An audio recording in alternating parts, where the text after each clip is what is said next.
Everyone, this is माही और आज आपको एक्सप्लेन करने जा रही हूँ poem one, the solitary reaper, nature, emotions and human experience. इस टाइटल में सोलिटरी का मतलब होता है लोनली यानी कि अकेलापन, और रीपर का मतलब होता है पर्सन जो फार्म में काम करते हो, क्रॉप्स जो हार्वेस्ट करता हो, उसका मतलब है रीपर।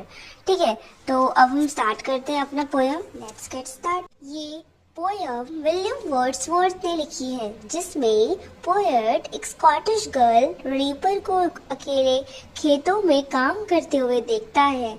मतलब हमारे जो विलियम वर्ड्सवर्थ है उस एरिया से पास हो रहा था जहाँ पर हमारी जो रीपर है वो काम कर रही होती है। काम करते करते वो गाने भी गा रही होती है, तो उसकी वॉइस को सुनते हुए वो एक बार वहाँ पर ठहर जाता है, थम जाता है, रुक जाता है उस जगह में, और उसकी वॉइस को चुपके चुपके सुनता है। उसकी वॉइस इतनी ज़्यादा मेलोडियस थी, इतनी ज़्यादा प्यारी थी, और साथ ही साथ उसके वॉइस को कुछ बर्ड्स के साथ भी कंपेयर किया है, जैसे कि कुकू बर्ड है, कोयल हो गई, नाइटिंगेल बर्ड्स हो गई। ऐसे बर्ड्स हैं ये जिसकी वॉइस बहुत ही सुरीली होती है।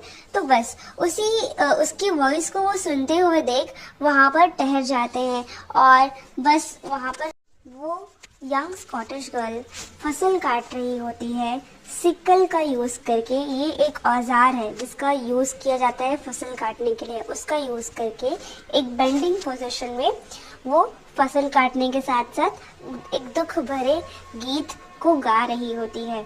उसके आसपास कोई नहीं है, एकदम सुनसान एरिया है। वो जो वैली है, वो जो हाईलैंड है, वहाँ का एकदम सुनसान, एकदम शांत वाला एरिया है, और जहाँ पर वो सिर्फ हमारी रीपर और नेचर ही है और कुछ नहीं। पोएट उसके गीत से इतना प्रभावित होता है कि वो उसकी भावनाओं को महसूस करता है, चाहे उसे उसकी लैंग्वेज समझ आ रही हो या नहीं। मतलब उसको उसकी लैंग्वेज समझ में नहीं आती कि वो किस भाषा में गाना गा रही होती है, वो समझ में उसको नहीं आता, लेकिन उसको उसके टोन से, उसके गाने के टोन से ये तो समझ पा रहा था कि वो जो गाना गा रही थी वो बहुत ही दुख भरा गीत था। वो सैड थी, वो सॉरो थी, मतलब मेलनकली सॉन्ग्स वो गा रही थी। बोलते ना, दुख भरे गीत गा रही थी वो, और पुरानी कहानी को याद करते हुए गा रही थी, या फिर किसी अकेलेपन के बारे में हो सकता। नेचर के साथ इंसान के इमोशनल कनेक्शन को ये पोएम बहुत ही सुंदर तरीके से दिखाती है। जैसे प्रकृति और इंसान दोनों एक दूसरे के एहसासों को समझ सकता है बिना कोई वर्ड्स के। आखिर में जब पोएट वहाँ से चला जाता है, तब भी उस रीपर के गीत उसके दिल दिमाग में हर जगह गूंज रहा होता है। मतलब वो आवाज़ उसके मन और यादों में बस जाती है, एकदम अटैच हो जाती है। ठीक है, तो बस इसी के साथ हम अपने पोएम के एंड पार्ट में आ जाते हैं, और ये पोएम हमें जाते जाते ये समझा जाती है कि एक आम इंसान के दुख सुख को सुंदर प्रदर्शन कर रहा है।